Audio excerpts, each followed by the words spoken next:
এই কাজগুলো কিন্তু আজকে শেষ করবি, মালগুলো কিন্তু কালকে ডেলিভারি দিতে হবে। ঠিক মতো করিস, কাজ যেন কোনো ফাঁকি দিস নে। কাকা, ও কাকা, আপনি যে সে আমার বাপের কাছ থেকে 10 লাখ টাকা নিলেন, সেই টাকা আজ না কাল, কাল না পশু বলে ঘুরাচ্ছেন, আপনি কি টাকাটা দেবেন না নাকি? এই কিসের টাকা রে, কিসের টাকা পাবি তুই? কেন কাকা, আব্বা মরার আগে যে আপনি আব্বার কাছ থেকে 10 লাখ টাকা নিলেন, সেই 10 লাখ টাকা দেবেন না? আমি অনেক বিপদে আছি কাকা, আপনি আমার টাকাটা দেন না। এই কিসের টাকা, কোন টাকা তো বলছিস তুই? এই তোর বাপ যখন অসুস্থ ছিল, হাসপাতালে সব খরচ আমি দিছি, তুই এখন আবার কিসের টাকা চাচ্ছিস? কাকা, আপনি যদি টাকা না দেন তাহলে কিন্তু আমি চেয়ারম্যানের কাছে যাব।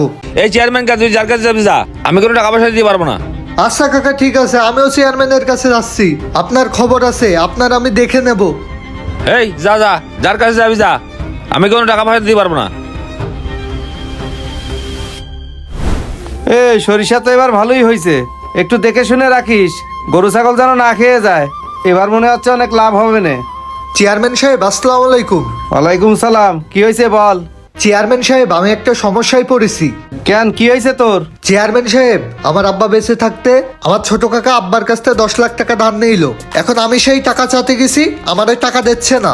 এতদিন বলছে আজ না কাল, কাল না পশু, এইভাবে 5 মাস ঘুরাইছে। আমার মাটা অসুস্থ, মারে যে চিকিৎসা করাবো সেই টাকাটাও আমার কাছে নেই। আপনি দয়া করে আমার টাকাটা উঠানোর একটু ব্যবস্থা করে দেন। ও, কয় লাখ টাকা পাবি? 10 লাখ? জি চেয়ারম্যান সাহেব। আচ্ছা, টাকা উঠানোর ব্যবস্থা করে দিচ্ছি। এই দেখ তো 10 লাখে কত আসে। চেয়ারম্যান সাহেব, 10 লাখে 2 লাখ আসে।